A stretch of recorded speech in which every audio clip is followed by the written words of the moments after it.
KSRTCയെ സാമ്പത്തികമായി സഹായിക്കുമെന്ന ലക്ഷ്യത്തോടെ 96ലാണ് Kerala transport development finance corporation അഥവാ KTDFC രൂപീകരിച്ചത്. 50 കോടി രൂപയുടെ പ്രാഥമിക മൂലധനത്തോടെ ആരംഭിച്ച സ്ഥാപനം വളരെ വേഗം ലാഭത്തിലേക്കെത്തി. സർക്കാർ ജീവനക്കാർക്ക് കുറഞ്ഞ പലിശ നിരക്കിൽ വാഹന വായ്പയും ഭവന വായ്പയും നൽകിയ സ്ഥാപനം വേഗത്തിൽ വളർച്ചയുടെ പടവുകൾ കയറി. ഇതിനിടെ പല ഘട്ടങ്ങളിലായി KSRTCക്ക് 2200 കോടിയിലധികം രൂപ സ്ഥാപനം വായ്പ നൽകി. കൂടാതെ തിരുവനന്തപുരം, തിരുവല്ല, അങ്കമാലി, കോഴിക്കോട് തുടങ്ങിയ സ്ഥലങ്ങളിൽ KSRTCയുടെ സ്ഥലത്ത് BOT വ്യവസ്ഥയിൽ വാണിജ്യ സമുച്ചയങ്ങൾ നിർമ്മിച്ചതിനും കോടികൾ ചെലവായി.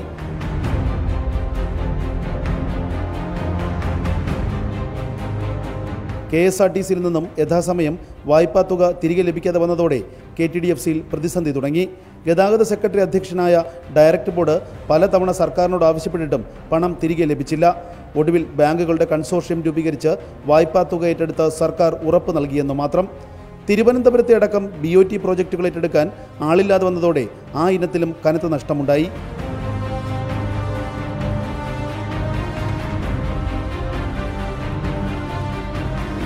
തുടർന്ന് വാഹന വായ്പയും ഭവന വായ്പയും നൽകുന്നത് നിർത്തി.